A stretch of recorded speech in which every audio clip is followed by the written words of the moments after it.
Oke, sekarang kita lihat. Jadi udah ada berapa metode nih teman-teman yang udah kita diskusikan dari pertama kali kita ngomong mengenai SDA. Udah ada berapa? Ada yang masih ingat? Yang TCM sama Hedonic Price Method ya, Pak? Oke, TCM itu ada individual, ada zonal, gitu ya, Dil ya. Habis itu ada HPM, ada hedonic pricing method. Berarti ini 3 atau mungkin keempat. Kalau TCM kita bilang ada 2 cara, maka ini adalah metode keempat yang diperkenalkan. Tinggal nanti sisanya ada CVM, ada contingent valuation method setelah OTS. Oke.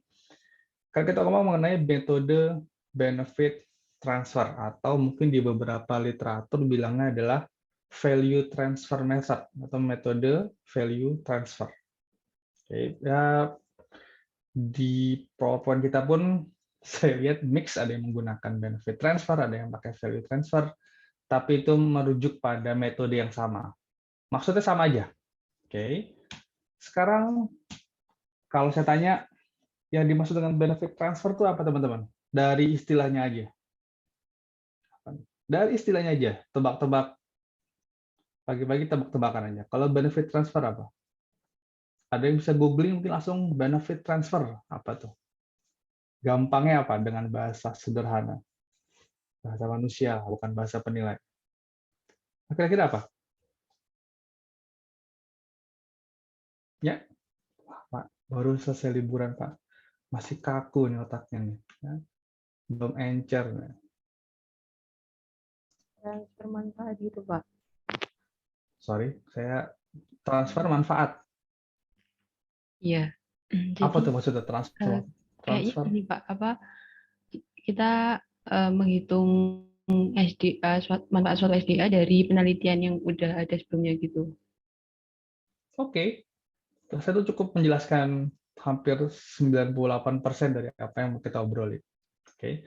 Ketika saya pertama kali baca benefit transfer di awal semester ini gitu ya, saya coba, mungkin ini metode yang paling asing buat saya sebenarnya, benefit transfer method. Saya sempat cari, ingat banget saya googling benefit transfer, itu yang keluar di googling pertama itu adalah bagaimana mentransfer benefit dari fee yang living Anda gitu ya. Kalau itu untuk mentransfer bonus kalau kita sebagai agen yang living. Tahu nggak yang living apa?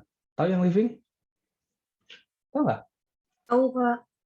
Nah itu ada agennya berarti itu. Ya. Bukan, Pak, cuma tahu. Oh, yang living itu apa? Apa Mbak Ajen? Apa? Aromaterapi gitu ya? Iya. Iya, oke. Jadi pertama kali saya googling hanya benefit transfer aja. Apa itu benefit transfer?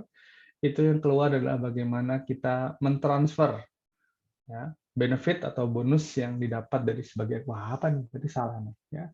Kalau kadang-kadang transfer yang kuat transfer pemain, mungkin karena saya terlalu banyak googling tentang bola.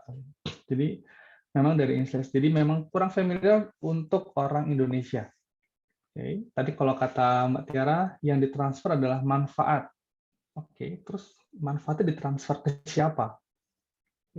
Sebenarnya justru yang ditransfer di sini adalah sebenarnya mungkin akan lebih nyaman atau mungkin lebih pas kalau kita gunakan istilah yang satunya, yaitu value transfer method.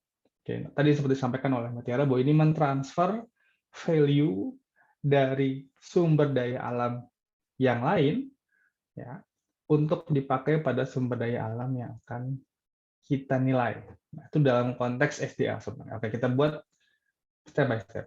Oke. Bayangin, nah bukan udah lagi ada yang puasa? Nggak ada ya?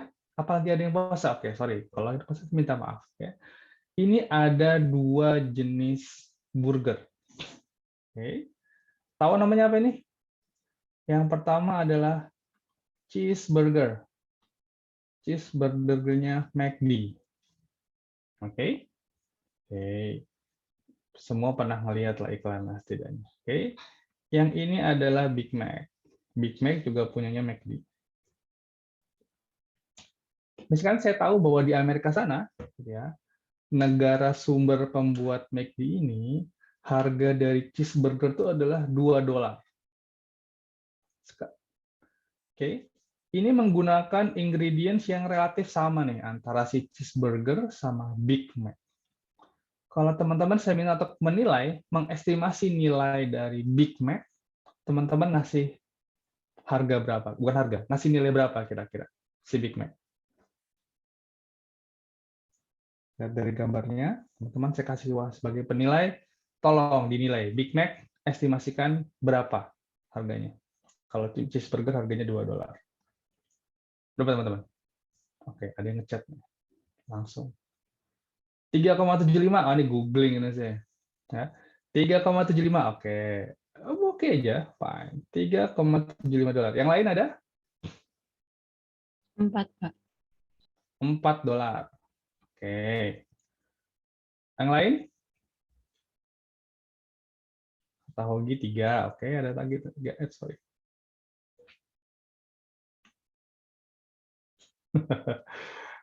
Oke, kita hiraukan ilmu marketingnya Hogi lah ya. Oke, ini ilmu pure penilaian lah. Kira-kira berapa nih estimasi nilai Big Mac? Yang lain teman-teman? Cuma nilai burger aja, nggak rumit-rumit banget. Berapa? 3, 3,75, 4? Ada lagi yang mau keluar? Oh, kalau mau nilai burger aja malu-malu gimana kalau suruh nilai ini nih, 3,5. tempat wisata. Ada lagi yang tengah-tengah. Oke, 3,5. Oke deh, kita coba dari yang paling kecil nih, Hogi ya. Gi, kenapa Gi $3 Gi? Coba dikasih pencerahan ke teman-teman Gi. Kenapa harganya? Kenapa kamu nilai dia $3 Gi? Karena itu 2 sih pakai. Dan Oke. kayak yang Big Mac itu nggak bener-bener 2 kalinya cheeseburger gitu, Pak. Jadi lagi Terus? ngerasa itu 1,5 kalinya cheeseburger.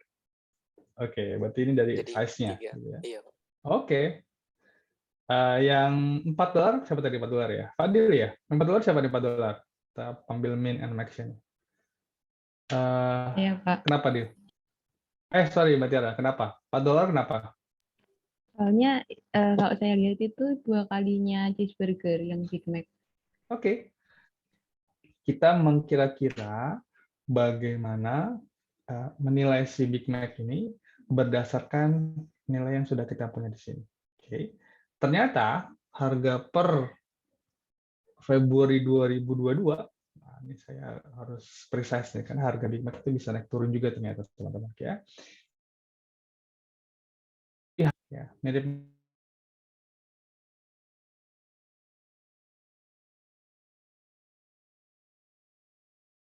Pak, maaf Pak, suaranya hilang Pak.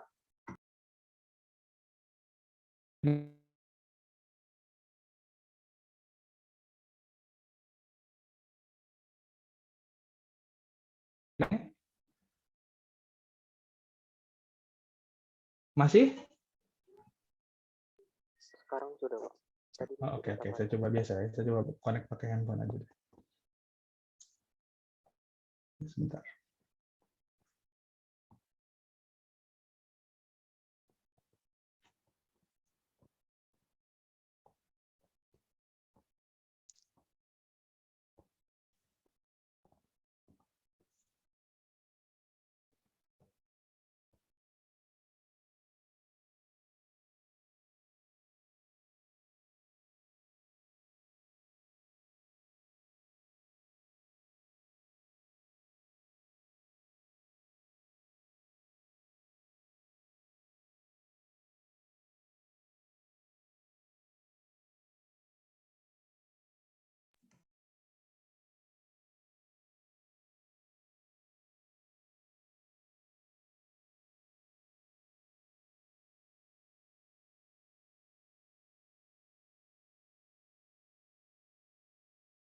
Sampai di sana audio. terdengar, Pak. Oke, sip. Kita lanjut.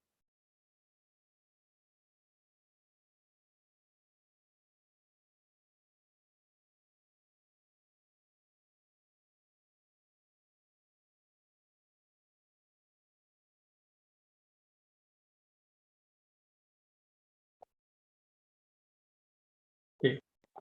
Jadi apa yang tadi kita praktekkan, gitu ya, itu adalah kita menilai si Big Mac, oke, ini cheeseburger, ini Big Mac, berdasarkan informasi yang kita punya pada cheeseburger.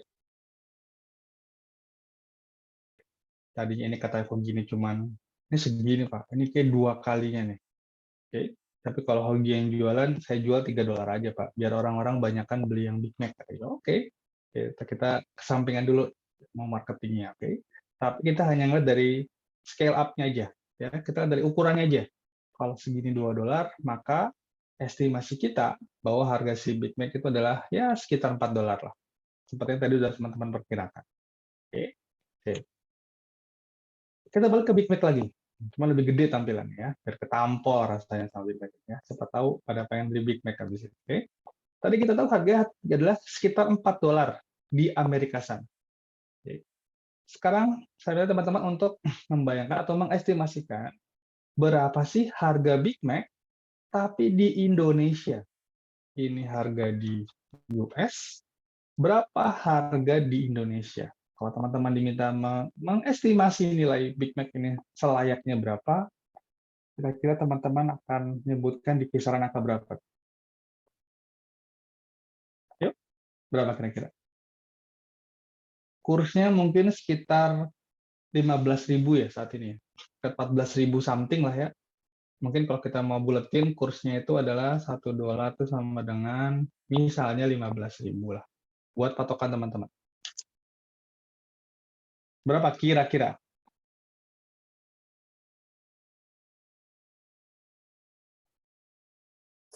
$60.000. Oke, bulat Togi bilang. 60.000. Ini 60.000. Oke. Satu Big Mac 60.000. Yang lain? Ada estimasi lain? 59.999, Mbak. Oke, siap. Ada yang 59,99.000. Oke, ini prinsip marketingnya juga dipakai nih. Kalau depannya 5 itu secara mata, wah harganya cuma 50.000 nih, gitu ya. Oke. Dan itu penelitiannya panjang lah teman-teman ya. Kenapa ada orang yang pakai 60.000, ada yang pakai 59.999, itu penelitiannya panjang. Ya. Membuktikan bahwa mata itu bisa tertipu, deception. Oke, yang lain teman-teman? Ada yang 60.000,001? Enggak lah ya, rugi lah ya. Ada kisaran lain? Oke. 599, Pak. Oke, jauh ternyata. Oke. Di Indonesia, Big Mac ini saya dapat harganya tahun kemarin ya, nggak dapat harga terbaru. Dan saya belum sempat ke McD akhir-akhir ini. Kayaknya McD penuh banget di mana-mana. Ya. Orang-orang pada bingung buang uang kayak jadi McD penuh banget. Ya. Kalau di sekitar rumah saya. Ya. Itu ada di 42.000. Oke. Padahal model franchise macam McD ini, ya, dari jenis rotinya, dagingnya, kejunya, lettuce-nya, itu harus menggunakan standar yang sama di US maupun di Indonesia. Oke, itu namanya konsep franchise. Sama barangnya, ya. Tapi kemudian di Indonesia itu seharga 42.000. Kalau kita lihat dari konsep fungsi permintaan, oke, sebagaimana kita kalau ngomongin SDA pasti kita ngomongin willingness to pay, ada hubungannya dengan kurva permintaan, maka kita bisa bilang bahwa oh berarti ini tergantung dari kurva demand supply yang ada di suatu negara. Kenapa lebih murah 42.000? Karena tentu saja fungsi kurva demand di sini antara di Amerika dan Indonesia berbeda. Yang mempengaruhi apa? Level pendapatan. Oke. Sehingga karena di Amerika level pendapatan lebih tinggi, maka di Indonesia akan dijual pada level harga yang tidak terlalu sama. Bedanya di mana ya Pak? Kan harganya sama komponennya. Oke, komponen burgernya sama, tapi orang yang dibayar untuk serve, menyajikan burgernya, itu punya tingkat gaji yang berbeda. Oke, ya teman-teman lihat bahwa pasti human labor di US lebih mahal nih. Emang benar. dibanding human labor di Indonesia. Gajinya itu lebih mahal kasir McD di Amerika dibanding kasir McD di Indonesia. Ya, sehingga ada proses ketemu nih antara demand sama supply pada level harga yang baru, 40.000. Sekali lagi kita sudah menggunakan estimasi menggunakan data yang sebelumnya sudah ada. Oke. Sama seperti tadi yang disampaikan oleh Mbak Tiara tadi, bahwa benefit transfer itu adalah bagaimana kita menilai sesuatu, dalam hal ini adalah SDA, menggunakan nilai yang sudah ada sebelumnya. Tadi kita menggunakan nilai cheeseburger untuk mengestimasi nilai Big Mac. Pada konsep yang kedua, pada kasus yang kedua, kita menilai Big Mac di Indonesia menggunakan harga Big Mac di Amerika Serikat. Oke. Teman-teman saya sudah juga bertemu dengan konsep seperti ini ketika kita menggunakan perbandingan data pasar. Oke. Teman-teman menggunakan harga rumah di berbagai tempat untuk mengestimasi properti yang akan teman-teman nilai. Oke. Kalau kita bawa ke penilaian properti ini adalah rumah dengan ukuran 75 meter persegi. Ini luas bangunannya, ini luas tanah. Jadi luasan 150, luas bangunan 75. Oke. Ini saya ambil persis dari penawaran yang ada di Kota Padang. Ada orang Padang sini? Ada nggak yang asli Padang, Sumatera Barat? Hadir, Kak. Oke, Mbak Jen. Kira-kira berapa harganya, Mbak Jen?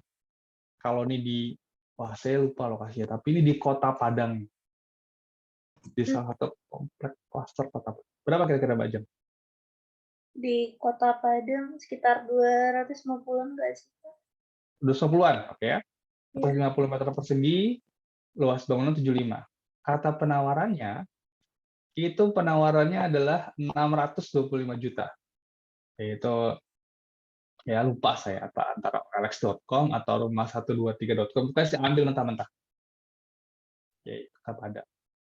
Jika rumah yang sejenis, oke, kita temukan di Kota Jakarta, terus teman-teman diminta menilai rumah yang sama persis, oke, kira-kira teman-teman estimasi nilainya berapa nih?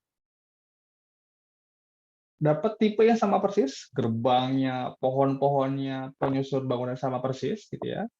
Bedanya cuman yang kita punya datanya di Kota Padang, kemudian kita estimasi di Jakarta. Kira-kira teman-teman estimasi nilainya berapa? Nah, ini penilai beneran nih. Saya kalau nilai Big Mac bingung ya, Pak ya. Oke. Sekarang kita coba kalau nilai properti langsung, estimasi teman-teman berapa kira-kira? 800 sampai 1 M-an, Pak. Lebih naik biasa nggak sih, Pak? 801 M. Oke. Berikutnya, wah kayak lelang aja nih. Ayah? 999 juta, Pak. Sorry. Oke, 900. Buat teman-teman, saya nggak tahu nih harga asli berapa. Karena ini gambar di Kota Padang. Ini benar-benar saya minta teman-teman untuk mengestimasi. Oke, ini nggak ada patokan persis kayak Big Mac tadi. Ya, karena rumah ini aslinya ada di Kota Padang. Dan saya pengen tahu aja justru pendapat dari para expert di sini yang sudah menekuni penilaian hampir 3 tahun gitu ya. Kira-kira berapa nih harganya kalau di Jakarta? 1 M kira-kira kalau kata Mas Tar. Oke, fine. Yang lain ada? Yang punya ide lain?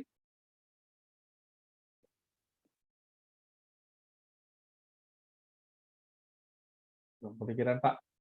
Enakan nilai Big Mac gitu. Kan ya? Properti. Oke. Ini prediksi saya gitu ya. Ini prediksi saya. Mungkin salah, mungkin tidak tepat, tapi juga estimasi gitu ya. Karena kalau kita ngomong di Depok aja luas segini mungkin sekitar 1 M ya. Kalau kita bawa ke Jakarta mungkin lebih mahal kali. Itu berdasarkan penilaian saya aja. Unsur subjektivitasnya besar banget. Oke. Yang mau saya tekankan di sini bahwa gitu ya, kita bisa melakukan estimasi nilai itu akan jauh lebih mudah kalau kita sudah punya apa? Existing value-nya. Oke. Kalau ini nggak ada, ya, blank, wah ini pasti lebih liar. Pasti range-nya lebih jauh. Oke. Karena kita sudah punya sekarang yang 625 juta di sini tadi, sekarang apa yang bisa kita perkirakan itu akan berdasarkan pada existing tadi atau existing value yang tadi ada di Kota Padang. Oke. Dan yang dimaksud dengan benefit transfer method ya atau value transfer method itu ya nggak jauh-jauh dari konsep yang kita obrolin ini, teman-teman. Oke. Kalau kita bawa benefit transfer method atau kita bawa Big Mac dan propertinya ke konsep sumber daya alam, oke, maka kegedean betul. Maka kita bisa bilang bahwa ketika kita mau menilai si ini, kita bilang ini yang B ini A.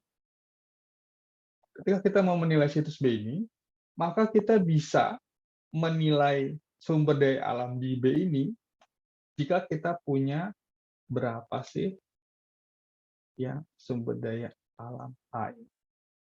Itulah yang disebut dengan transfer. Kita mentransfer nilai manfaat dari A ya ke B. Benefit transfer method atau value transfer method. Oke. Dalam istilah per benefit transferan gitu ya, sumber daya alam yang sudah pernah dinilai itu disebut dengan namanya adalah study site. Oke. Sedangkan B itu disebut dengan policy site. Atau ada juga yang disebut dengan assess site. Tergantung dari literatur yang menyebutkan. Dari beberapa paper, kita cuma baru baca sekitar 4-5 paper terkait ini. Itu namanya beda-beda. Ada yang bilang assess site, ada yang bilang policy site, ada yang bilang, tapi kalau ini kebanyakan sama. Study site atau bilang existing value site. Oke. Jadi ketika kita diminta untuk menaksir berapa nilai B, kita harus tahu berapa nilai. Bukan, kita akan menggunakan value yang sudah dihitung pada studi kasus A. Oke, secara gampangnya seperti itu. Nanti kita akan ngomongin hal-hal apa aja yang perlu diperhatikan. Sampai sini mau diobrolin, teman-teman? Kira-kira enak nggak pakai benefit transfer method? Enakan mana nih? Pakai TCM, pakai HPM itu kemana nilai rumah ya? Atau kita pakai benefit transfer method? Opsi nih, semuanya nilai SDA. Kalau menurut Silakan, Sob. ya, kalau menurut saya enakan pakai benefit transfer method, Pak. Soalnya dia lebih mudah dan sederhana. Oke, benar. Dia jauh lebih mudah, jauh lebih sederhana, nggak perlu lagi survei ya nggak? Kayak yang dilakukan sama teman-teman TCM, KTTA nih, nggak perlu datang ke lokasi. Oke. Dan dia jauh lebih murah mungkin, dan jauh lebih mudah, dan mungkin lebih cepat. Setuju sama idenya Mbak Putih. Baik. Yang lain? Ada? Enakan yang mana nih? Wah, nggak bisa, Pak. BTM tuh begini nih. Saya pokoknya, karena saya KTT-nya TCM, saya cinta mati sama TCM pokoknya. TCM is the best. Gimana, teman-teman? Ternyata dia bisa nih buat tempat wisata. Bisa nggak nih BTM tempat wisata? Bisa. Kalau kemarin HPM nggak cocok buat tempat wisata, nih benefit transfer bisa nggak buat tempat wisata? Bisa aja. Oke. Gimana? Mas Hab TCM, para proponen TCM, ada yang mau diobrolin? Ya juga ya, kenapa nggak pakai benefit transfer aja kemarin ya Pak ya? Jadi saya nggak usah survei-survei lagi. Belum nyampe sih Bapak kemarin sampai pertemuan ke-6. Jadi saya nggak tahu. Jadi, oke. Masih no comment Pak. Oke, kita lanjut ya. Oke, kita sekarang setelah ada ilustrasi, kita balik ke slide-nya yang sudah disiapkan oleh Pak Dosko dan teman-teman dosen dari IPB. Ya, ada beberapa sedikit perubahan, tapi sama aja. Ya, kemungkinan ada beberapa yang tadinya sulit untuk saya pahami. Saya rubah kata-kata sedikit, ya, biar lebih gampang buat saya baca. Ya, buat saya yang bukan orang penilaian. Oke. Benefit transfer, ya. Ini tetap untuk mengestimasi nilai SDA, ya, tapi dia menggunakan estimasi nilai existing, gitu ya, untuk mengestimasi di lokasi yang dianalisis. atau policy side. Jadi kalau kita menggunakan ilustrasi tadi, kita menggunakan value dari study side ke policy side. Oke, konsep gampangnya seperti itu. Itu yang disebut dengan benefit transfer method. Nilai di study side kita bilang nih A, kita transfer ke B. WTP di A kita gunakan sebagai dasar atau estimasi WTP di B. Misalnya seperti itu untuk teman-teman yang pakai TCM. Kan mereka nyari willingness to pay, ya enggak? Mereka nyari surplus konsumen. Di survei, oh ketemu segini, di regress ketemu, nah sekarang B tinggal pakai aja berapa yang dihasilkan di A. Oke, sip. Kenapa menggunakan benefit transfer? Oke, tadi kata Mbak Jeng, gampang, murah, mudah, benar banget. Benefit transfer digunakan ketika ada constraint itu apa ya? Keterbatasan. Ya. Dari sisi waktu dan juga funding. Oke, kata si slide itu lah, kayaknya nggak mungkin deh semua sumber daya alam itu kita nilai secara individu. Kita lakukan penilaian individu untuk semua hutan, semua sumber daya alam, itu hampir nggak mungkin, guys, kata gitu ya. Itu effort-nya terlalu besar untuk menghitung semua sumber daya alam yang ada di muka bumi ini. Salah satu argumen disampaikan dalam hal seperti itu. Oke, sip. Dan itu memungkinkan. Jadi kalau nggak punya uang, waktunya mepet, seperti KTTA, gitu ya. Waktunya uang, waktunya mepet. Jadi cocok sebenarnya pakai benefit transfer method. Sip. Berikutnya, benefit transfer ini itu katanya adalah secondary valuation. Oke. Kenapa? Karena nggak ada pengumpulan data primer. Tidak seperti TCM dan CVM. Tidak seperti travel cost yang membutuhkan data primer, nanya langsung ke para pengunjung, kemudian kita simpulkan, atau yang lebih belak-belakan lagi seperti contingent valuation. Oke. Ini kita sebut dengan secondary valuation. Karena kita menggunakan data primer yang sudah digunakan, kita pakai lagi. Oke. Tapi tentu saja ada trade-off antara cost ini bisa berupa ataupun waktu, itu dengan kualitasnya. Oke, bayangin di sini saya lihat dulu. Ketika sini anak SDA siapa ya? Siapa teman-teman? Saya punya satu deh setiap kelas deh. Satu ada dua. Jadi siapa nih anak?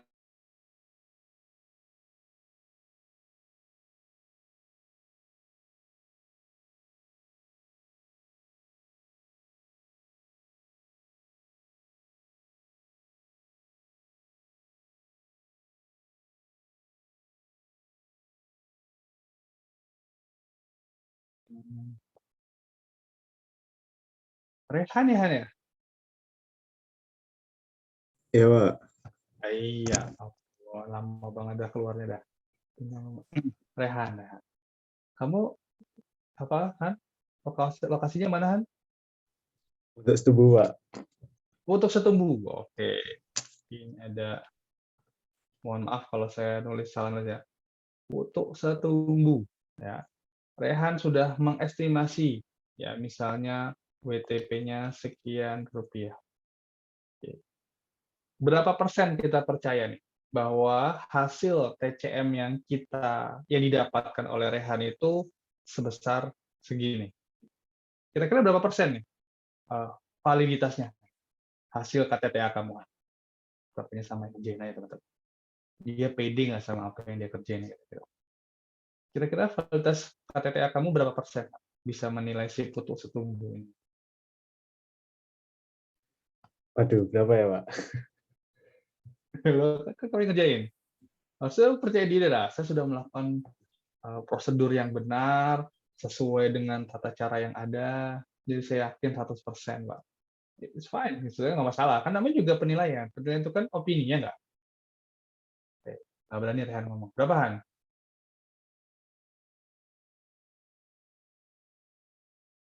Oke, 95%, Pak. Oke, fine, nggak masalah. Oke, jadi validitas yang dilakukan, yang didapatkan hasil menggunakan TCM, ya, itu adalah 95% kata Rehan. Kenapa? Karena 5%-nya satu lagi pandemi. Oke. Kedua, nggak semua pengunjung bisa saya survei. Oke. Ketiga, misalnya saya ngambil surveinya nggak bisa di sepanjang tahun, oke, dan lain-lainnya. Oke. Sehingga kalau kita transfer hasil ini untuk menilai lokasi wisata yang lain, misalnya wisata B, ya, maka pasti, gitu ya, pasti dia lebih kecil dari 95%. Oke, kenapa? Di sini sudah ada estimasi, sudah ada asumsi. Begitu kita pindahin ke wisata B, tentu saja kita akan menggunakan asumsi lagi, kita menggunakan penyesuaian lagi, ya, yang tentunya akan menurunkan validitas dari yang sudah dilakukan secara data primer. Sehingga kalau kita ngomongin benefit transfer, lebih cepat, iya. Lebih mudah, iya. Tapi kalau apakah lebih bagus kualitasnya? Nah, ini dipertanyakan. Oke, maka kata beberapa literatur ada yang bilang, tentu ada trade-off, ya, antara cost dan quality. Ya. Kalau lo mau yang murah, ya barangnya nggak terlalu bagus lah. Kira-kira segitu. Ada harga, ada barang. Ada harga, ada rupa. Seperti gitu ya. Kalau kita beli barang yang lebih mahal, biasanya kualitasnya lebih bagus. Oke. Dan ini bisa kita aplikasikan pada konsep benefit transfer. Karena dia hanya, ya, mereplikasi apa yang sudah dilakukan pada studi yang lain, maka kemungkinan kualitas dari atau validitas dari penilaiannya ya masih bisa kita perdebatkan. Oke? Sip. Jadi kita kembali ke konsep yang benefit transfer, bahwa kapan atau benefit transfer, gitu ya, itu bisa kita gunakan ketika satu, kalau waktu dan funding-nya itu menjadi constraint, menjadi hambatan. Kenapa? Kita nggak punya waktu yang cukup dan nggak punya dana yang memadai untuk mengumpulkan data primer. Ya. Kalau TCM kita perlu data primer di peak hours dan di peak season dan di low season. Kita butuh pengunjung setidaknya mungkin sekitar berapa ratus. Oke, misalnya seperti itu. Kalau tidak memungkinkan, maka benefit transfer jadi opsi. Yang kedua, ini terkait dengan waktu, biasanya untuk menghasilkan preliminary. Preliminary itu pendahuluan. Ya. Misalnya kita mau menilai suatu SDA, okay, dan cost-nya kemungkinan besar, maka kita bisa kasih tahu ke pengambil kebijakan. Kira-kira nilai dari objek wisata ini adalah misalnya 1 miliar. Okay. Maka saya butuh dana sebesar, let's say, 150 juta untuk conduct research untuk menilai si situs.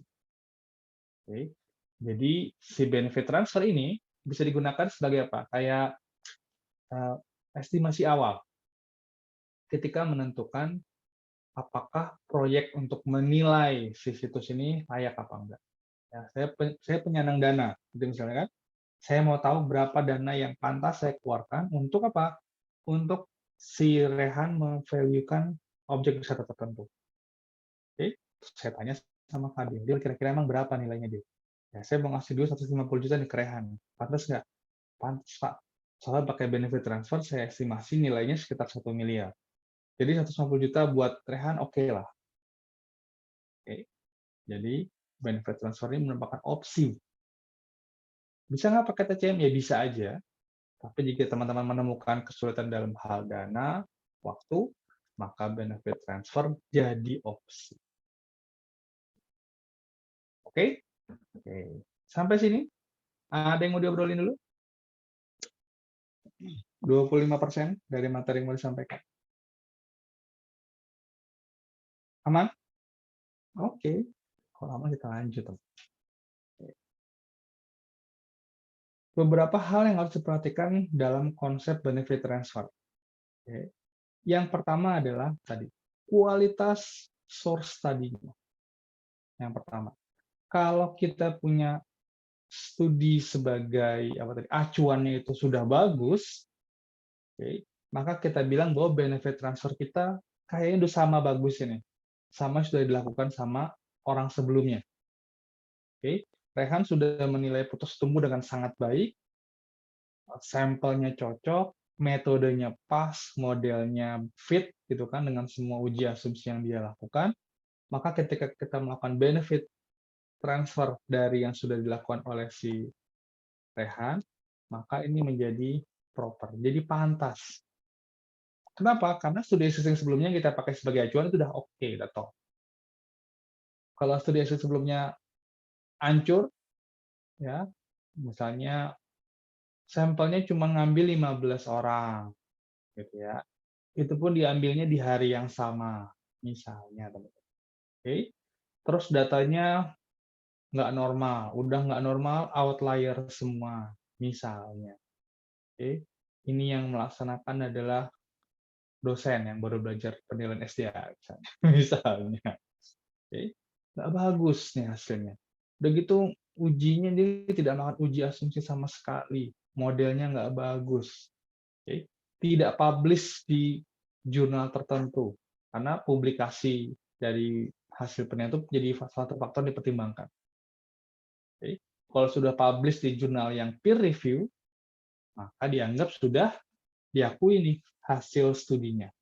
Oke, jadi pertama dia mempertimbangkan nih, yang mau dijadikan benchmark, ya, yang mau dijadikan pembanding itu atau mau dijadikan acuan itu paper yang bagus apa enggak, penelitian yang baik atau enggak. Oke. Yang kedua itu adalah kemiripan dari sumber daya alam yang dijadikan acuan. Kalau tadi kita ngomongin burgernya Big Mac, burgernya McD, itu yang bikin sama-sama McD, antara cheeseburger sama Big Mac. Cocok, berarti kita bisa pakai benefit transfer.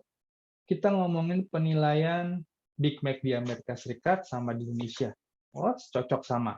Karena mereka menggunakan sistem franchise, berarti sudah ada standar nih, harus pakai roti yang ini, daging yang ini, saus yang ini, keju yang seperti ini. Berarti mirip. Ya. Kita nggak akan bisa membandingkan antara ayamnya KFC ya, dengan ayamnya The Chick. Sorry, saya nyebut merek ya, ketemunya aja nih di otak saya. Oke. Kalau kita ngomongin komparasi antara ayam goreng KFC di Amerika Serikat dengan ayam KFC Indonesia, itu masih apple to apple. Kita masih bisa membandingkan, kita masih bisa menggunakan konsep benefit transfer dalam hal ini. Jadi kalau kita bawa SDA, kita mau menilai putuk setumbu. Putuk setumbu itu apa ya? Hutan ya, Han ya? Bukit, Pak. Oh, bukit gitu ya. Terus kita mau menggunakan benefit transfer menggunakan studi untuk Grand Canyon di Amerika, air terjun. Nggak nyambung, guys, gitu ya. Yang satu untuk estimasi sama-sama sumber daya alam tapi berupa air terjun, yang satu estimasi sumber daya alam tapi untuk apa? Untuk bukit. Nggak cocok. Oke. Jadi harus ada prior study, harus ada studi pendahuluan, harus ada studi acuan yang berkualitas.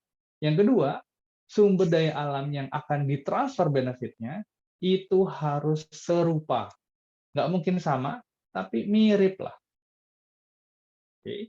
Sehingga kita bisa bilang bahwa ini pantas untuk dilakukan benefit transfer.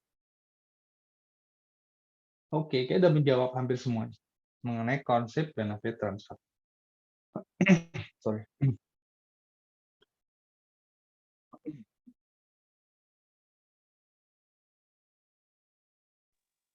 Oke, sampai sini. Ada yang mau tanya, teman-teman? Yang udah dulu? Lanjut. Oke, lanjut. Gimana kita melakukan metode benefit transfer? Oke. Di slide yang saya sampaikan di awal semester, kayaknya pakai bahasa Inggris. Sama aja, bedanya cuma saya translate aja ke bahasa Indonesia, gitu ya. Bahwa yang pertama kita harus lihat dulu policy side-nya seperti apa. Oke. situs yang akan dinilai ini maksudnya kita ngelihat ya, bagaimana sih policy site kita. Oh, seperti ini nih, putus tumbuh nih, ada bukit di sini, lokasi di sini, ketinggiannya berapa, luasnya berapa. Ya, seperti biasa, kita lakukan identifikasi awal. Oke. Terus karena kita nggak punya uang yang cukup, tidak punya waktu yang tersedia yang banyak, punya juga mepet, ya, maka kita memutuskan akan menggunakan benefit transfer. Oke. Terus kita lihat, ada nggak studi literatur yang membahas mengenai gitu ya, objek yang mirip-mirip perbukitan, gitu ya, yang karakternya mirip nih sama putus tumbuh. Tentu saja kalau kita ngomongin putus tumbuh, berarti kita cari di Indonesia. Oke. Yang sama-sama perbukitan. Putus tumbuh itu di mana? Kan Jawa Tengah ya, Han ya?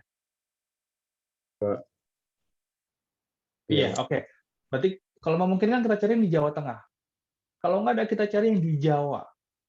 Supaya apa? Supaya karakter lokasinya itu mirip-mirip lah. Ya, jadi kita cari literatur yang membahas, yang melakukan valuasi terhadap objek yang mirip dengan policy site kita. Oke. Kalau udah ketemu, nanti kita tinggal pilih mau pakai metode benefit transfer yang macam mana. Nanti ada 4, nanti kita lihat modelnya macam apa aja. Oke, kita identifikasi. Oh, bedanya kalau yang di sini nih aksesnya lebih mudah nih daripada putus tumbuh. Oke. Kemudian kita lihat nomor 4, wah ternyata orang-orang di sekitar lokasi itu lebih care sama lingkungan. Mereka punya penghasilan lebih besar, sehingga mereka bisa mengalokasikan uangnya untuk memelihara lingkungan sekitarnya. Misalnya seperti itu. Kita kalau populasi, kita lihat dari kepadatan dan juga income. Income sama density. Kepadatan dan income. Oke. Kemudian kita lihat, namanya scale of itu adalah ukuran. Luasan mana. Oke. Terus lebih banyak pengunjungnya yang mana. Jadi setelah kita lihat karakter penduduknya, kenapa kita ngomongin nomor 4 nih? Kenapa kita masih kenapa kita masih memperlihat perbedaan karakter populasi? Kenapa kita masih melihat perbedaan karakter pengunjung?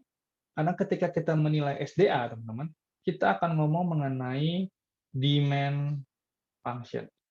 Demand function itu kita akan ngomong mengenai income. Seperti yang dilakukan oleh teman-teman yang pakai SDA. Pasti dia nanya income, dia pasti nanya berapa duit yang dikeluarin untuk datang ke lokasi wisata. Oke? Oke. Kalau memang nomor 4 terdengar aneh, tapi itu diperlukan supaya kita bisa buat atau kita bisa mengestimasi demand functionnya seperti apa. Oke, nomor 5, kita ngomongin mengenai fisik dari si lokasi wisata. Gedean mana, luasan mana, bagusan mana, lebih terawat yang mana, dan seterusnya. Oke, sip. Kemudian setelah kita melihat perbedaan karakteristik dari populasi, perbedaan karakteristik dari lokasi objek, kita lihat dari literaturnya. Oke, literaturnya sebenarnya ditanya oleh yang dibahas sama source tadi kita tuh apa? Dia nyari nilai apa bukan? Apakah dia cuma mau lihat amenity-nya aja?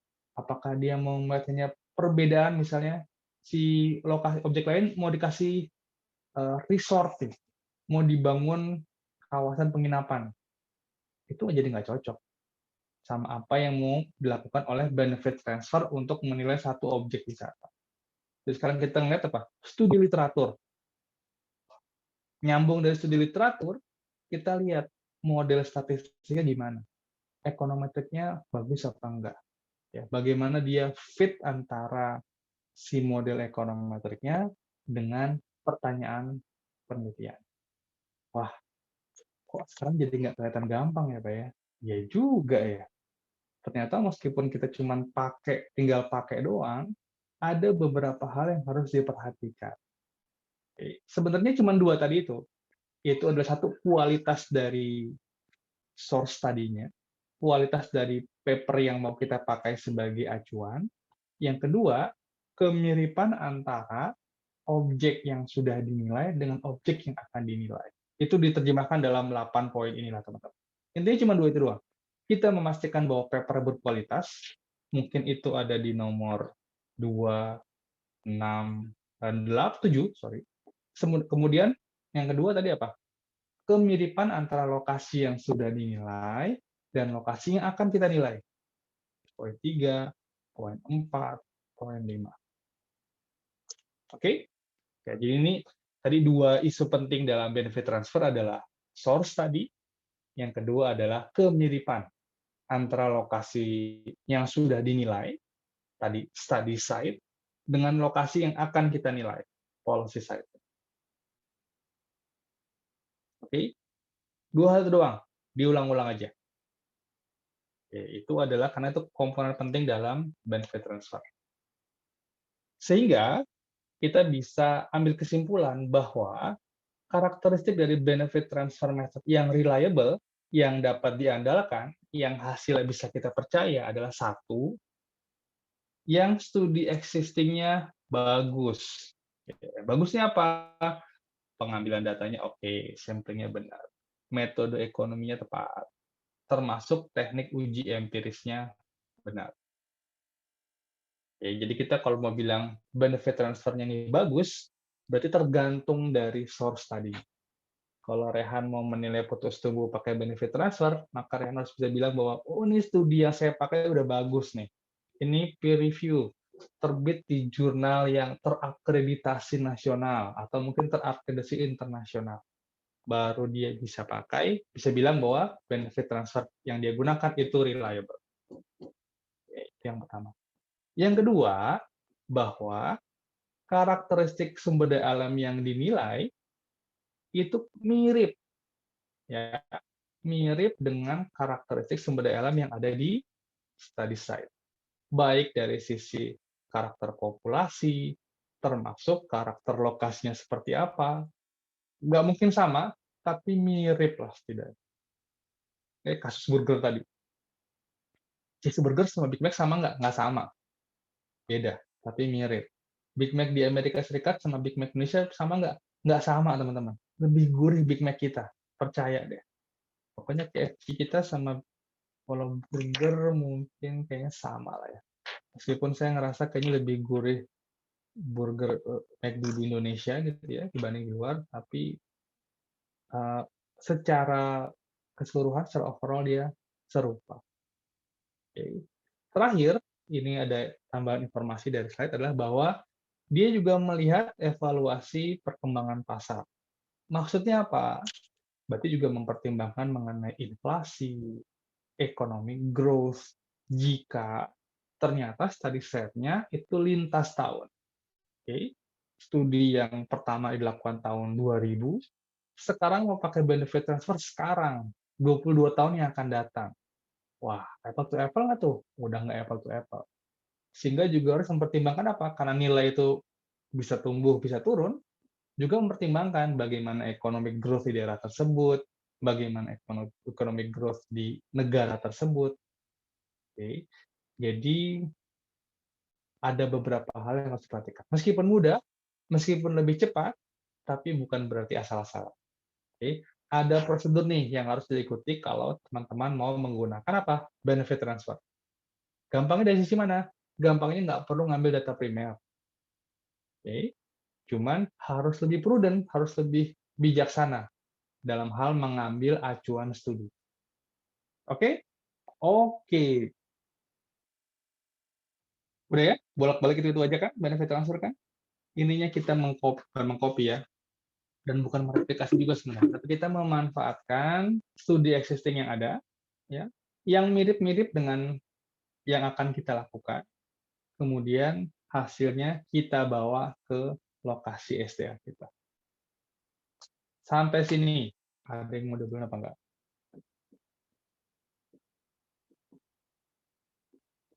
Aman? Oke, kita lanjut. Tipe-tipe dari metode benefit transfer dan bagaimana pengaplikasiannya. Secara garis besar, ada 2 tipe, nah, di sini pakai value transfer method ya, sesuai dengan slide-nya aja, saya ikutin aja. Oke, ada beberapa tipe dari benefit transfer methods atau value transfer method. Dibagi ke 2 garis besar. Yang pertama, disebut dengan unit value transfer. Maksudnya apa? yang akan digunakan itu adalah langsung value-nya, baik yang adjusted maupun yang ini yang non-adjusted. Langsung mentah-mentah dipindahin nilainya dari harga studi site ke apa tadi, policy site. Jadi yang ditransfer apa? Yang dipakai apa? Value-nya. Langsung nilai unitnya. Tadi tuh, Big Mac cheeseburger ke Big Mac. Value-nya langsung. Atau yang kedua, yang sedikit lebih rumit, tapi mungkin lebih tepat, yang digunakan adalah fungsinya. Kalau Rehan, yang dibilang sama Rehan itu adalah hasil regresinya. Oke? Persamaan regresinya yang dipakai. Oh, ternyata di objek yang lain udah ada persamaan regresinya nih. Langsung diambil persamaan regresinya, digunakan untuk menilai objek yang akan kita nilai. Oke, nanti di function ini ada yang benefit function, ada yang pakai meta-analysis. Oke, jadi saya ulang. Unit value yang akan kita pelajari di kelas kita adalah ada dua, ada yang unit value, ada yang adjusted value. Sedangkan untuk function transfer ada yang benefit function, ada yang meta-analysis. Ada 4 ya yang akan kita obrolin ya. Oke, kita lihat yang pertama, unit value transfer. Atau kalau bahasa di slide yang asli itu adalah single point value transfer, kalau nggak salah seperti itu deh. Sama aja. Oke. Model seperti ini, tipe benefit ini teman-teman, itu sebaiknya digunakan kalau memang satu dia kondisinya mirip. Ya, kalau sama persis, saya nggak ngerti nih, ini sama persis apa enggak, saya juga nggak tahu mengenai gambarnya, di gambar aslinya, mungkin karena sama-sama di lembah, ya, misalnya mau menilai danau ini, ya, sama-sama di lembah, ada pemukiman di sekitarnya, terdiri dari beberapa jalur air dan seterusnya, maka dia dianggap mirip. Bisa nggak pakai unit value transfer? Bisa pakai unit value transfer. Kalau berbeda, maka lebih tepat pakai adjusted value transfer.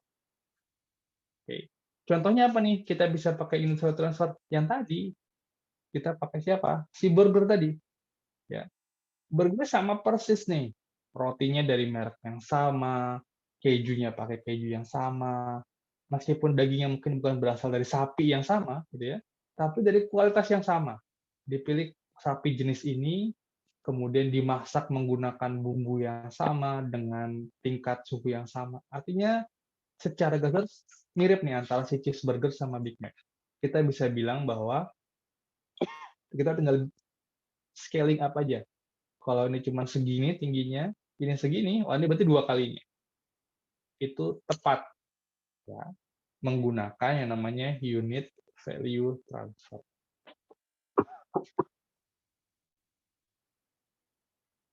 Oke. Nah, persyaratannya adalah bahwa si policy site, situs yang akan kita nilai, itu harus mirip. Ya, sangat serupa. Oke. Caranya gimana? Tinggal mengalihkan antara harga atau value dari study site, kita kalikan dengan karakteristik area dari policy site. Ya, misalnya kita mau bandingkan si Putuk Setumbu, ya, dengan objek wisata A, misalnya yang saya nggak tahu namanya apa.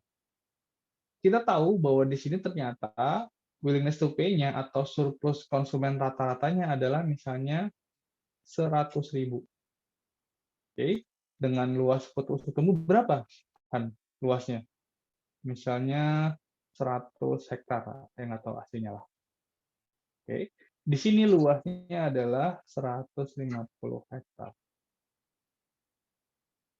Oke, ketika kita menggunakan benefit transfer model unit value transfer, maka kita tinggal bilang, kita bilang surplus konsumen di situs A, karena ini punya kemiripan antara Putuk Setumbu dengan A, maka si A ini surplus konsumen juga sama, 100.000 per hektar, sehingga value dia adalah 100.000 dikali 150. Oke, jadi model unit value sangat gampang. Tinggal pindahin aja harga unit dari studi source-nya, dari studi existing-nya, kita pakai ke policy side itu. Oke, yang paling sederhana. Tanpa adjustment sama sekali. Kalau saya baca di beberapa literatur, contohnya adalah misalnya danau yang sama, maksudnya sama tuh sama-sama di Jakarta misalnya, sama-sama di Semarang, sama-sama di nama kota ya, Bandung, sama-sama di Salatiga, gitu ya. Ada objek lokasi wisata yang sama, sama-sama danau, dan ada di kabupaten atau kota yang sama, maka itu memungkinkan untuk pakai konsep unit value transfer. Langsung aja tuh diambil harga atau value per unitnya, kemudian tinggal di-adjust. Tapi sorry, bukan di-adjust, tinggal digunakan. Maksudnya dikali dengan jumlah luas dari area yang mau kita nilai. Oke? Oke. Atau kalau misalnya tadi kita ngomongin jumlah kunjungan, misalnya di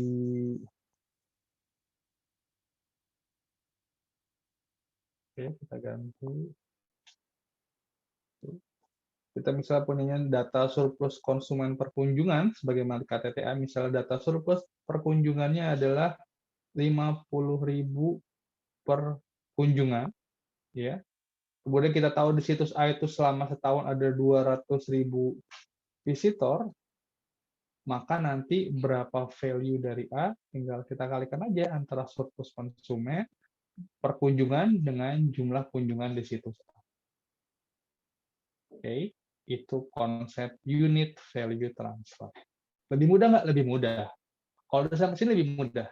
Tapi kita tahu bahwa di depan-depannya, sebelum kita pakai angka 50.000 ini, teman-teman, tentu saja kita harus melihat dulu kualitas dari studi di sini, kemiripan antara putus tubuh dengan lokasi yang kita nilai. Kalau sudah fit semuanya, sudah cocok, ya tinggal kita pakai. Value di sini, langsung kita bawa ke lokasi sumber daya alam A. Oke. Yang kedua adalah adjusted value transfer. Dari namanya udah gampang. Sama seperti tadi, value transfer, tapi ini bukan unitnya, tapi ada sedikit penyesuaian. Oke. Bahasanya adalah ada beberapa penyesuaian karena perbedaan karakteristik. Oke. Yang dicontohkan dalam slide ini, atau dalam satu keseluruhan, itu adalah perbedaan dalam karakteristik demografi. Dari sisi income, dan juga dari sisi misalnya exchange rate. Misalnya. Oke. Kita mau menilai di Australia dengan Selandia Baru misalnya. Itu mirip banget tuh. Ya. Kalau Indonesia mungkin mirip dengan Malaysia. Jadi tinggal kita sesuaikan income-nya, kemudian kita sesuaikan apa kursnya. Oke. Ada beberapa hal yang harus disesuaikan. Nanti ada caranya di slide berikutnya. Oke. Kemudian setelah kita sesuaikan, kita mesti lihat apa nih? Ada istilah transfer error. Kita menilai transfer error-nya berapa persen. Kita lihat nanti dari perbandingan antara selisih value dari policy side dengan studi side. Oke. Ini kalau contohnya gampang. Ini rumusnya. Ya. Contoh dalam penggunaan adjusted value transfer dalam menilai willingness to pay. Oke. Kita punya willingness to pay dari study side. Oke, tadi misalnya kita gambarkan ada 2 tempat, ada 2 lokasi. Ini adalah study side, ini adalah policy side. Study side ini yang sudah dikerjakan sebelumnya, ini yang kita mau cari tahu berapa nilainya. Oke? Oke, karena kita akan melakukan apa? Benefit transfer. Kita akan mentransfer value dari study ke policy side. Misalkan dalam hal ini kita akan menilai berapa willingness to pay dari policy side. Tentu saja kita sudah tahu willingness to pay dari study side. untuk mendapatkannya, salah satu yang bisa di-adjust itu adalah pendapatan per kapita dari 2 jenis lokasi.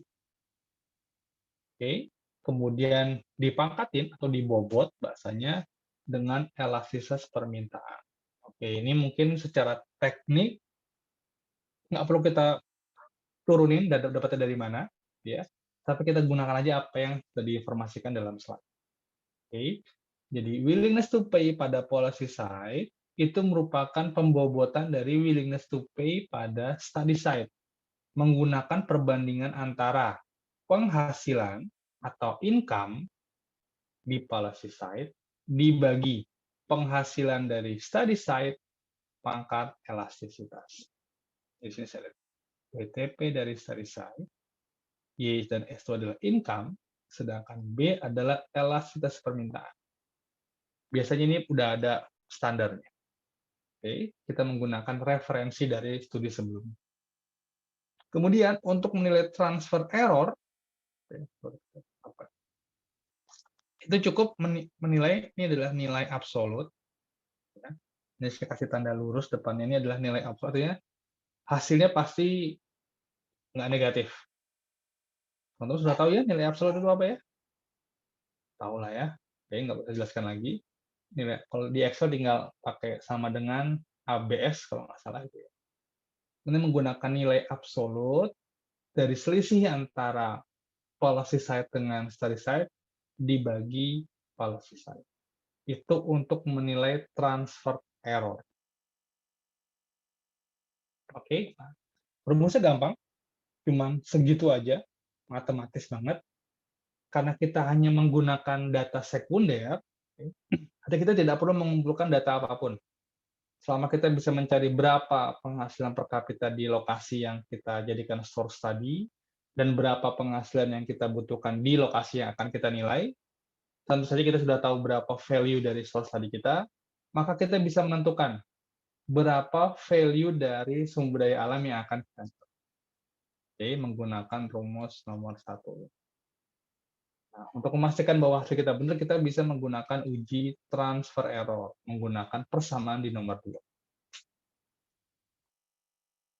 Oke. Dapat contoh kasus nih. Ya, kasus. Ada hasil kajian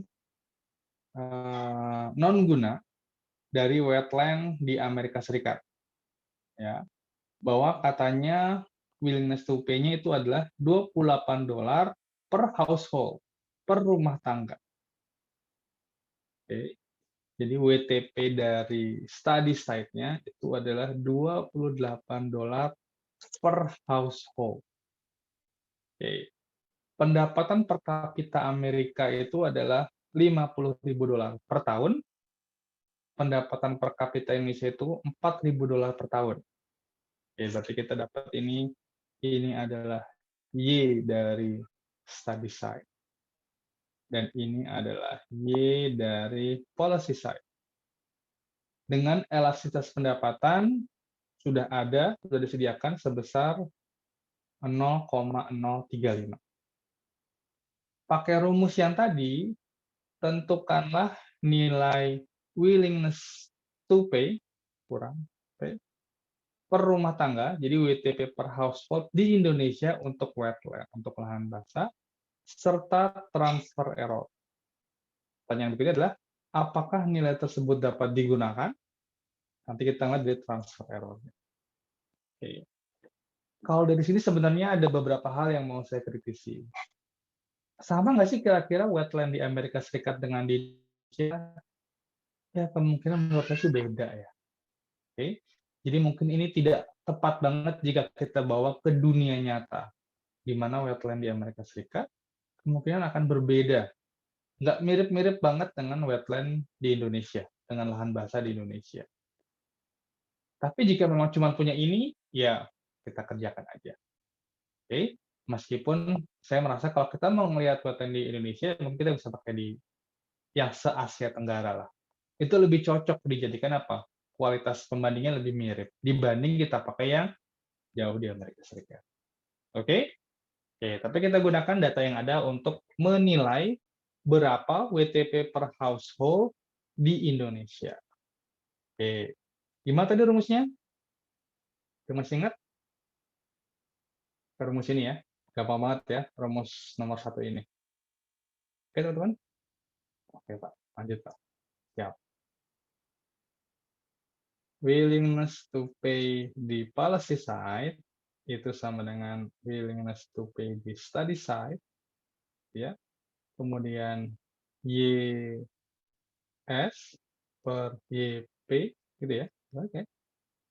YP per YS, salah. YS.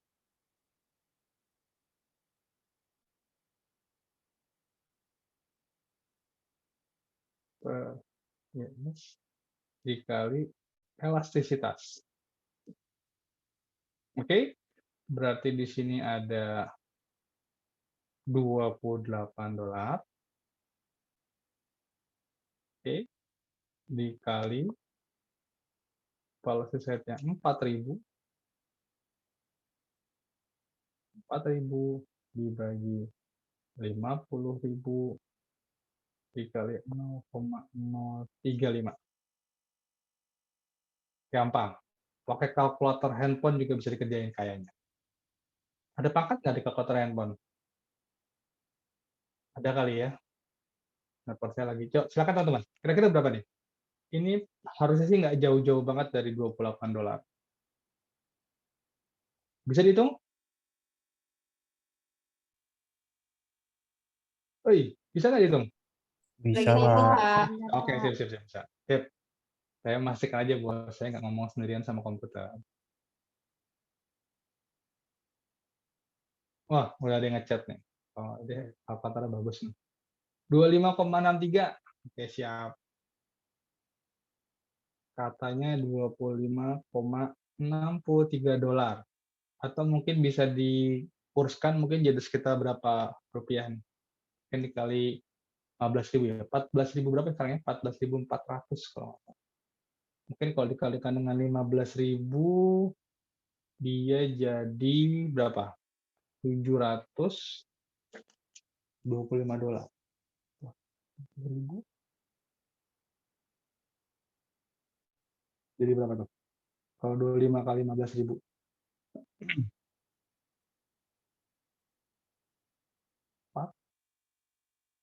Oke. Tambang dagang. Oke. Mungkin sekitar 384.450. Jadi ini adalah estimasi kita terhadap WTP per household. Jadi nanti kalau kita mau nilai value-nya, ya mungkin kita bisa cari berapa jumlah household di sekitar wet lab. Tapi belum selesai, kita mesti lihat juga berapa transfer error-nya, yaitu adalah nilai absolut dari willingness to pay, sama aja nih, mana yang duluan juga bisa, karena nilai absolut, dibagi dengan willingness to pay dari policy side. Oke, jadi di berapa persen?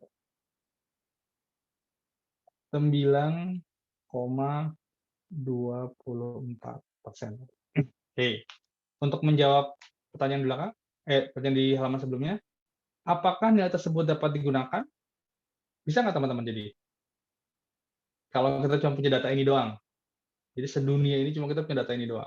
Bisa dipakai nggak? Bisa, Pak. Oke, kenapa bisa?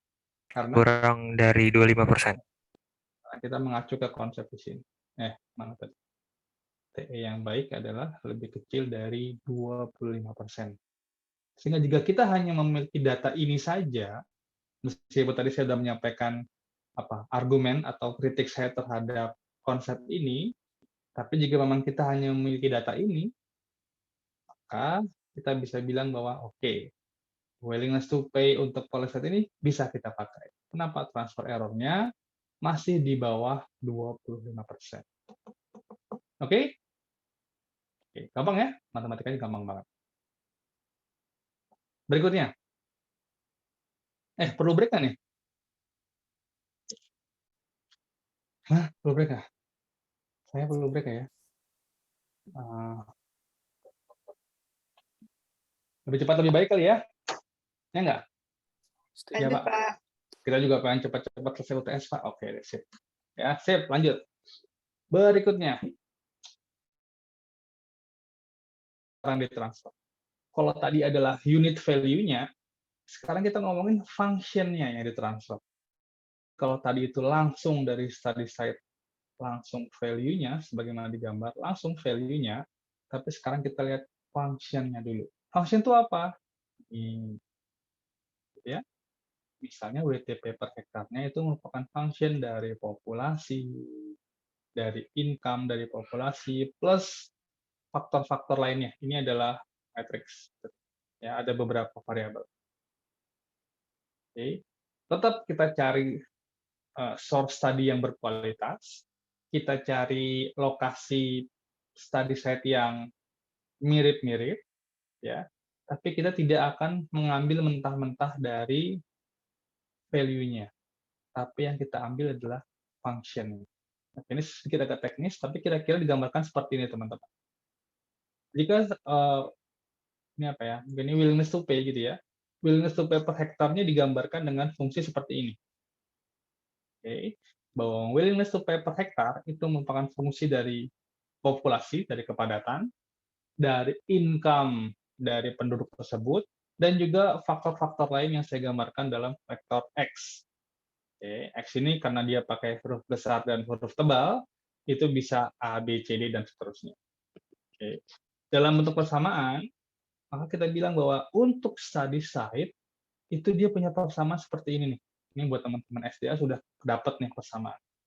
Bahwa willingness to pay itu dihitung dari B0 itu intercept, dikali parameter B1, dikali dengan X1 untuk study site. X2 untuk study site, dan dan B3 untuk study site juga. Oke. Karena yang ditransfer adalah function-nya, bukan value-nya, maka kita pakai sama persis parameter-parameternya. Parameter itu adalah B0, B1, parameter estimasi itu adalah beta 0, beta 1, atau beta 2, dan seterusnya. Sampai beta ke N, parameter itulah yang akan kita pakai. Jadi persamaannya sama persis, hanya saja yang diganti adalah 1, X2, dan Y. Oke. Yang dipindahkan apa? Function-nya. Persamaan yang sudah dapat dari hasil regresi. Kalau teman-teman sudah mencoba meregresi TCM, itu kan ya? Setelah regresi kita ketemu visit gitu ya. Visit misalnya sama dengan A ditambah beta 1 travel cost ditambah beta 2 untuk income dan seterusnya. Oke. Beta 1 ini ada nilainya nih. Ini hasil regresi kemarin. Mudah-mudahan masih ingat ya. Karena hasil regresi ada koefisiennya. Nah, koefisien itulah yang akan kita copy paste. Copy paste. Kita bawa ke site kita. Oke. Di dalam hal ini, kalau teman-teman perhatikan, lagi catatan saya, antara persamaan A dan persamaan B, itu koefisien parameternya sama semua. B0-nya sama, B1-nya sama, B2-nya sama, dan B3, B4, dan seterusnya. Yang berbeda apa? Nilai dari di independent variable. Yang di atas, yang di persamaan A itu adalah X1S. Artinya itu adalah nilai untuk study site. Yang di persamaan B itu adalah X1P. Oke, sehingga kita ada perbedaannya di sini. Oke. Tapi parameternya sama. Masih pakai B0, masih pakai B1, dan B2. Oke? Oke. Kita coba ke contoh. Ada fungsi willingness to pay per rumah tangga untuk perbaikan kualitas air tanah. Wah, udah lama banget nih studi ini, tahun 92. Teman-teman udah lahir belum? 92? Belum kali ya? Lama banget ya, di zaman bapak saya nih, nggak bisa jadi. Ya, yang dikasih tahu ini sama slide, ya, kita gunakan. Bahwa sudah ada WTP di suatu lokasi gitu ya, dapat ketemunya persamaan ini persamaan 1. Di mana V itu menggambarkan nilai guna per household per tahun terhadap air tanah, ya. I, sorry, nggak usah I kecil ya. I kecil dan ini L. I itu adalah pendapatan dari penduduk di sekitarnya. Dan L itu adalah dummy variabel. Masih ingat kemarin dummy variabel ketika kita pakai TCM? Dummy variabel itu adalah variabel yang hanya bernilai 1 atau 0. Hanya bernilai angka. Bisa 1, 2, 3, 4 juga bisa. Tapi dalam hal ini kita pakai 1 atau 0. Di mana hasil studi McClellan ini menyatakan bahwa 1 untuk lokasi di Amerika Serikat dan 0 untuk yang di luar Amerika Serikat. Oke? Oke. Sekarang yang diminta apa? Willingness to pay per household per tahun, tapi di Indonesia. Oke? Sehingga pasti nih variabel dummy-nya ini adalah 0. Kenapa? Karena ini bukan di Indonesia. Oke? Oke. Jadi kita lihat. Fungsinya seperti apa? Fungsinya adalah V, saya juga lupa, 3,0685 ditambah 0,06651 0,001 dari income ditambah 0,7878 dari L. Fungsi ini kita bawa langsung ke Indonesia, teman-teman. Oke, sehingga yang berubah adalah I. Oke, ini koefisien pendapatan dalam $1.000. Oke. Jadi di sini ada 1,5 juta per bulan. Nanti ini dikali 12 supaya jadi per tahun. Kemudian dibuat dalam bentuk ribuan dolar. Teman-teman gunakan kursnya. Kursnya adalah 11.000. Oke. Sedangkan untuk variabel L ini pasti 0. Karena L adalah dummy variabel tadi sini nih. L, dummy lokasi. Untuk non-Amerika itu 0. Oke.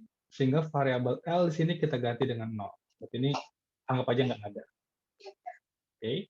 Sekarang coba teman-teman hitung. Tinggal I-nya, I itu diganti dengan 1,5 juta dikali 12, berarti harusnya 18 juta. 12 kali 12. Ya, 18 juta. Oke. 18 juta per tahun, ya, dijadikan dalam bentuk ribuan dolar. Berarti 18 juta dibagi 11.000 dibagi 1.000 lagi. Ya kan? Jadi berapa nih? WTP per household per tahun.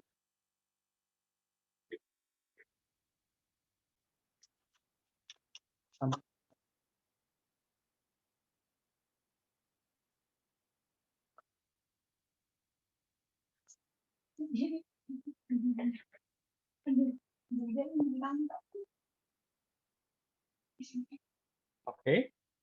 Udah dapat hasilnya?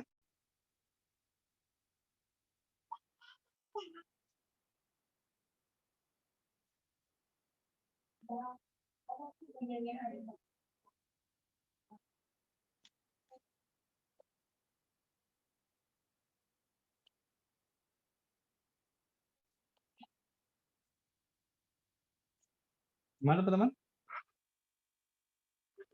Perlu buka Excel? Oh, ini udah ngechat. Sorry.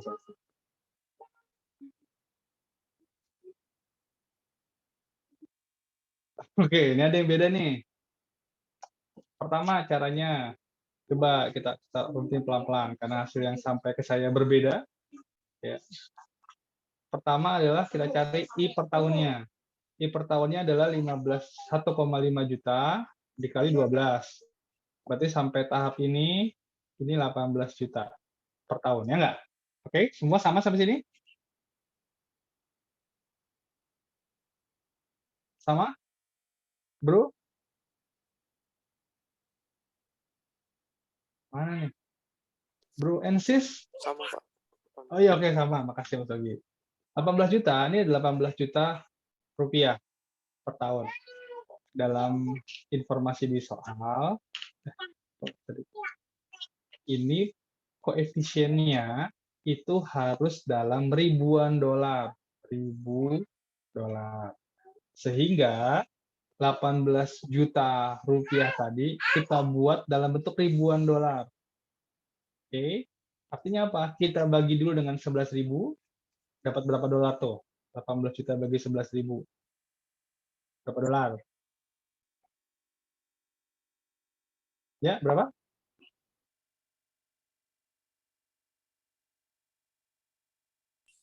$1.636, Pak. 1.636 dolar. Karena kita butuh dalam ribuan, maka itu adalah 1,636 dolar. Oke? Ini dikalikan dengan 0,06651, baru ditambahin sama 3,0645. Harusnya angkanya di sekitar 3-an kali ya. Karena 3, sekian harusnya.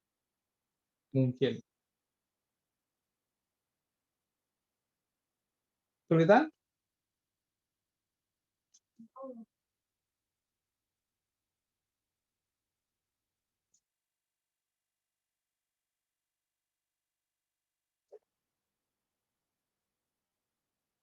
Gimana? Dapatnya Saya- 4,15 bukan, Pak. Oke, yang lain gimana? Saya lagi coba mau buka Excel tapi dia nge-hang. 31. Oh, enggak kebuka nih. Oke, saya coba ya. 18 juta dibagi 11.000, dapatnya 1.636,36. Oke, sama ya, tadi sama itu, teman-teman. Kalau kita buat jadi ribuan dolar, itu jadi 1,63636. Oke? Oke. Kemudian saya buat rumusnya 3,0 sama dengan 3,0685 ditambah dalam kurung 0,6651 dikali 1,63636. Berapa ketemunya tuh? Harusnya sama lah. Harusnya. 3,17. Kalau di saya jadi 3,18 karena pembulatan kali ya. Oke. Berarti ini adalah 3,17 atau 3,18 dolar. Kalau kita rupiahin, jadi berapa tuh? Jadi dikali 11.000, 34.950.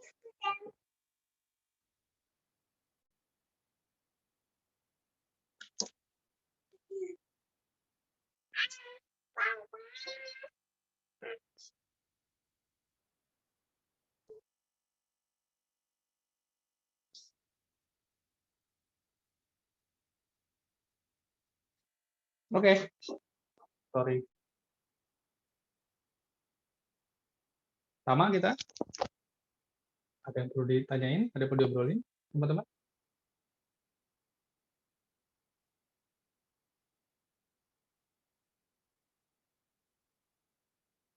Gimana nih? Nggak perlu kirim Excel kan? Excel cuma satu kolom doang saya pakainya. Nggak saya buat rapi. Oh iya Semua benar, bisa. Pak, sama, Pak. Oh iya, oke. Ya, saya Oke. tadi nggak teliti, Pak. Oke. Hati-hati nih. Kan hitung-hitungan tinggal pakai Excel aja, gitu ya. Yang penting kita tahu bagaimana mengaplikasikan si angka-angka tersebut.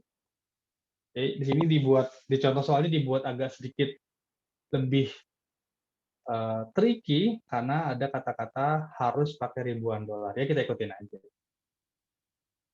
Oke. Sip. Sampai sini ada yang perlu diobrol dulu, teman-teman?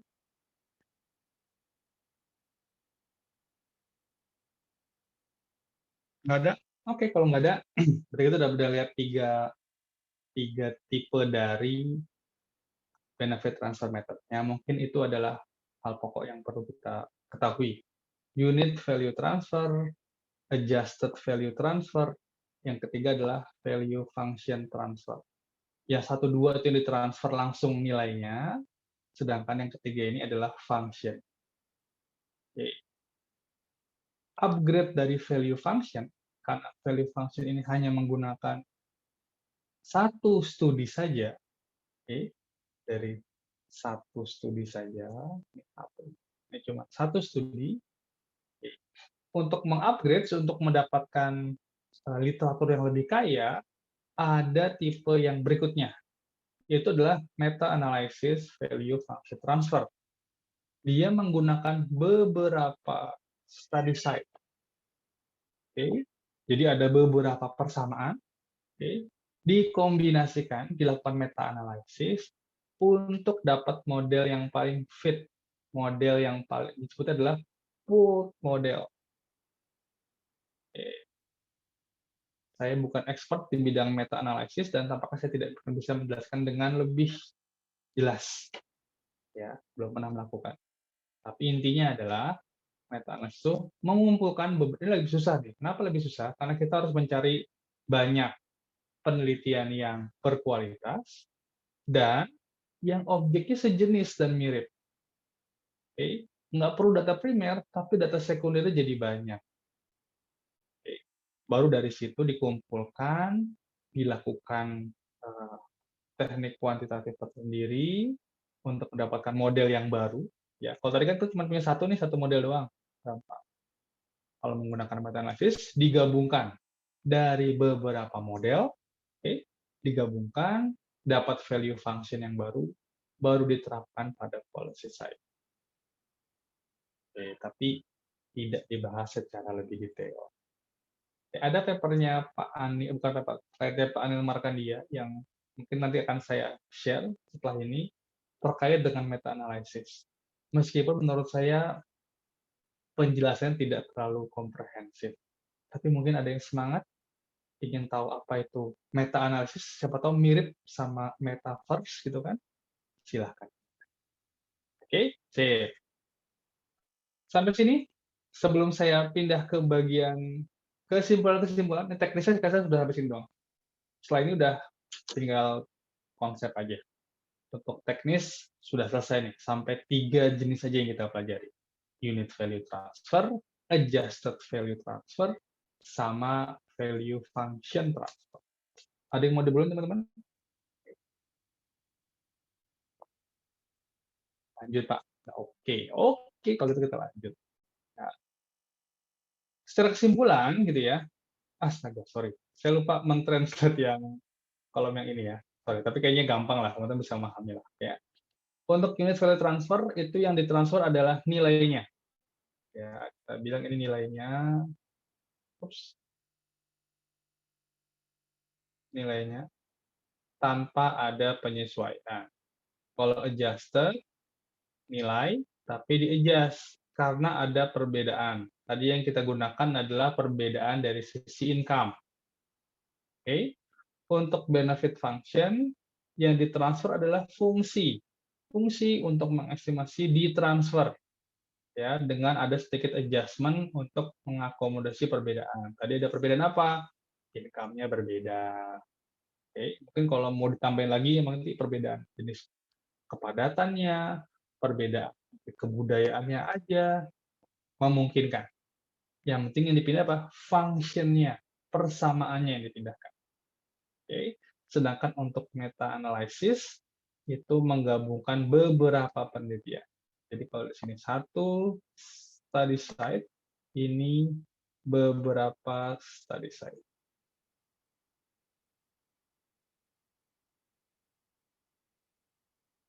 Oke, ada 4. Kalau diminta membedakan, udah tahu ya perbedaannya apa, contoh penerapannya seperti apa.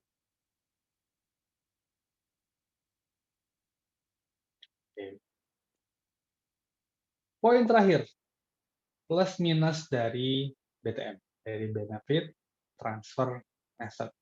Kelebihannya kita udah ngobrolin banyak tadi, ya. Lebih murah, lebih cepat, ya kan? Ini bisa digunakan untuk preliminary research. Oke. Sama aja nih, mudah dan cepat. Oke, jadi benefit transfer ini memang bisa kita bilang opsi, gitu ya.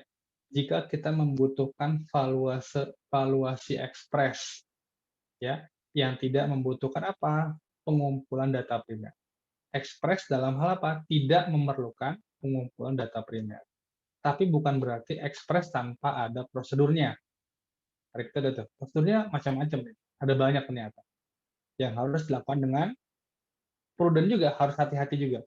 Kalau enggak, nanti isu penting dari benefit transfer method tadi ada dua, yaitu mengenai kualitas prior study yang bagus, ya, kualitas studi pendahuluan yang bagus. Yang kedua adalah kemiripan antara study site dengan policy site. Oke. Sedangkan kelemahannya, gitu ya, karena ada perbedaan pasti, nggak mungkin ada dua lokasi yang sama persis, gitu ya, maka ada kemungkinan validasinya dipertanyakan. Kualitasnya dipertanyakan, kemudian sangat tergantung pada kualitas dan jumlah studi. Sangat tergantung. Kalau ternyata nggak ada nih yang menilai perbukitan dan sudah publish di jurnal terakreditasi nggak ada, maka benefit transfer method jadi dipertanyakan. Kamu pakai studi pendahuluan yang mana nih? Ya, orang nggak ada kok. Yang kamu pakai cuman skripsi, ya, cuman KTTA. KTTA saya bagus Pak. Iya, tapi itu belum di peer review, teman. Oke. Kalau teman-teman mau merasakan bagaimana serunya di peer review, gitu ya, nanti dipublish aja tuh hasil paper teman-teman. Ya, nanti akan mendapatkan feedback dari expert di bidang penilaian. Seru kok. Seru dan sedikit melelahkan. Oke. Hanya si benefit transfer method ini hanya kita bisa bilang bagus tadi kalau dua isu yang kita bahas di awal tadi itu semuanya fit, semuanya terpenuhi. Yang pertama adalah kita punya studi acuan yang jempolan, dan kedua sumber daya alam yang mau kita nilai itu ada yang mirip-mirip sama dia. Oke, jadi harus itu bukan opsional tapi akumulasi. Jadi harus dua-duanya ada. Studi pendahuluan yang bagus, dan studi tersebut membahas karakteristik SDA yang mirip dengan SDA yang mau kita nilai. Oke, habis method. Benefit transfer method. Sampai sini ada yang mau dulu teman-teman? Sudah ngomong lama banget. Sejam lebih. Bertanya, Pak. Ya, silakan. Itu Pak, tadi kan ngebahas tentang bisa lebih dari satu study site, itu berarti lebih dari satu SDA ya Pak? Lebih dari satu SDA, tapi tetap mirip. Jadi tadi dua, ya. Jadi Kalau- misalnya, sorry? Iya Pak, pertanyaannya kalau misalnya di satu SDA itu ada dua penilai yang nge-publish hasil penilaiannya itu Pak. Nah itu kita harus memilih salah satu ya Pak, salah satu dari hasil jurnal itu mungkin gitu Pak. Kita nggak bisa keduanya bisa kita compare atau kita adjust, itu nggak bisa ya Pak? Oke. Pertanyaannya adalah, jadi tergantung nih, kita mau pakai metode benefit transfer yang mana. Kalau kita mau pakai value function, kita pilih satu aja. Satu yang menurut kita, karena objeknya sama ya, kita bisa pilih mana yang satu yang tier akreditasinya paling bagus. Karena jurnal itu di kelompok-kelompokkan, Mas Hogi. Kalau di nasional itu dari tier 1 sampai tier 6. Dari yang ranking 1 sampai ranking 6. Internasional itu dibagi ke 4. Ya. Nah, kalau emang itu kira-kira sama nih, sama-sama di jurnal nasional yang ada di ranking 1 dua-duanya. Tinggal kita cari mana yang paling update. Kan gitu ya. Mana yang selisih waktunya nggak terlalu banyak. Oke. Nah, kalau emang semuanya sama, ya udah tinggal pilih salah satu aja sebenarnya. Kalau kita mau pakai value function, tapi saya yakin bahwa dua jurnal itu tidak mungkin sama persis. Variabelnya nggak mungkin sama persis. Pasti ada novelty-nya nih kalau sudah terpublish. Kita bisa pakai meta-analysis nanti. Dua-duanya kita pakai, kemudian kita kombinasikan. Kita full persamaannya. Oke? Mungkin di persamaan yang pertama cuma ada dua variabel, apa tadi, population sama income. Oh, di persamaan kedua, ternyata ada yang mencantumkan misalnya usia, kemudian tingkat pendidikan, dan seterusnya, itu bisa kita kombinasikan, bisa kita pull. Tapi ya itu sekali lagi, kalau meta analysis, kita nggak bisa langsung pasang-pasang aja kayak di value function. Karena mencampur adukan dua persamaan aja, itu kita mesti mempertimbangkan beberapa uji statistik. Tapi kalau value function gampang, ambil aja persamaannya mentah-mentah, gitu ya, tinggal kita ganti variabelnya dengan variabel yang kita pull. Jadi tergantung mau pakai value function atau mau pakai meta analysis. Oke? Baik Pak, paham Pak. Terima kasih Pak. Oke, sip. Yang lain teman-teman? Coba tahu ada lagi?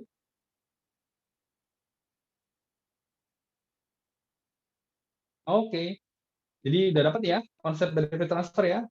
Nah, sebenarnya di pertemuan ke-7 ya, tadinya kita mau simulasi benefit transfer, tapi karena menurut saya itu contoh simulasinya nggak terlalu rumit kayak TCM, mudah-mudahan udah tercover nih di pertemuan ke-6 kita. Karena pertemuan ke-7-nya di rencana RPS itu adalah akan ada kuliah umum. Oke, jadi saya rasa simulasi untuk BTM sudah saya kita sampaikan, lalu kita bahas di pertemuan kali ini. Gitu ya? Oke. Kalau gitu kita stop share. Kita foto dulu. Foto. Yuk, yang mau keluar.